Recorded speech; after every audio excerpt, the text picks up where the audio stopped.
Now, we know obviously Thomas Partey took a bit of a knock during the international break. He has been training. Do you think training well enough, fit enough to play against Leeds on Saturday?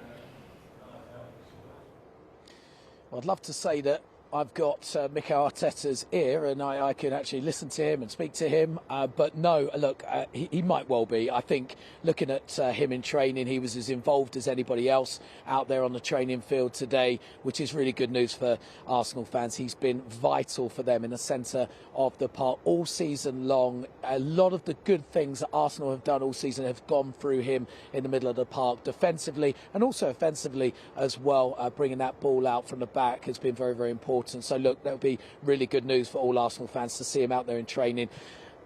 I'd be very surprised, basically, if he's not in that starting lineup for the game against Leeds tomorrow. Saturday, sorry. It's still Thursday. I don't know where the week's gone. I blame the international weeks. It completely throws you off, doesn't it? But we'll hear from Mikel Arteta tomorrow at his press conference for maybe a little bit more of an update. But look, from what I saw, Hayley, he looked fit, he looked fresh, he looked extremely happy to be back at London Colney with his Arsenal teammates as they embark on the challenge of those 10 finals to try and get themselves their first Premier League title since 2004. I mean, it's going to get busy, isn't it? 10 games in 60 days for Arsenal to try and seal their first title in 19 years. How do you think Arteta is going to be approaching this run-in?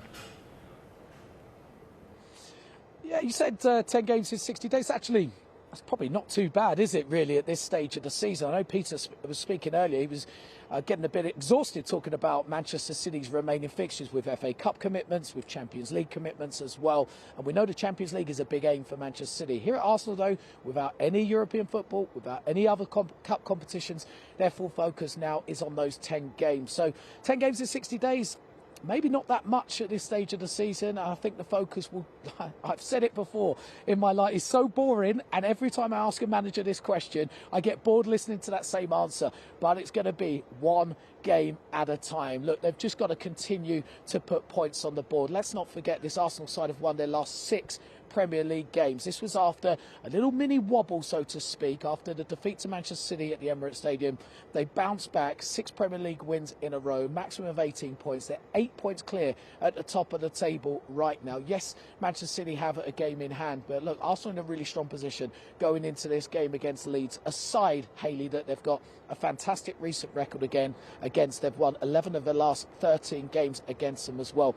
But I know, look, we could look at the fixture list. If you look at Arsenal's fixtures to come, they've got a trip to Anfield, they've got a trip to the Etihad Stadium, they've got a trip to St James's Park, which I'm sure a lot of fans, a lot of people, pundits, everybody's looking at those games as potential banana skins. But this stage of the season, even if they're playing against teams lower down the table, fighting for relegation, those teams are fighting for their lives in the Premier League, and they're all tough games. So look, Mikel Arteta will do it one game at a time, and that's all he's going to be focusing on right now. Yeah, I guess it's advantage as well, isn't it, not being involved in these other competitions like others, and Europe as well. However, the women's team, though, goodness me, coming thick and fast for them. They reached the Champions League semi-final for the first time in a decade. Is there a feel-good factor around the club at the moment overall? I think there certainly is, Hayley. There feels like a different energy around Arsenal right now. And of course, it always is usually led by the men's first team. That's where it starts from. But look, the women's side have been fantastic for many, many years, this Arsenal side. But they're having a fantastic season and a great night last night at the Emirates Stadium in front of over 20,000 fans. Saw them beat Bayern Munich, get themselves a place in the Champions League semi-final.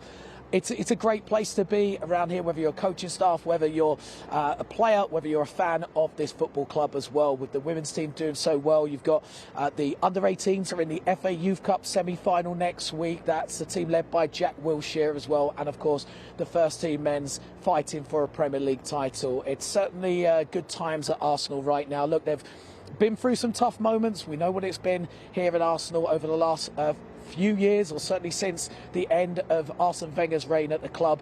But finally, something seems to be clicking into gear, and it's clicking into gear all around this football club right now. Well, James, for now, thank you very much indeed. Now, Tottenham are preparing for their first game since Antonio Conte left the club. And since then, their director of football, Fabio Paratici, has been banned from football. Christian Stellini and Ryan Mason are in charge of the team for now. They're getting the side ready for a trip to Everton on Monday Night Football.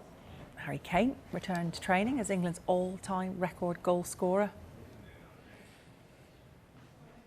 And there's Hugo Lloris pushing to be back in the team. There he is after returning to action in a behind closed doors friendly during the international break.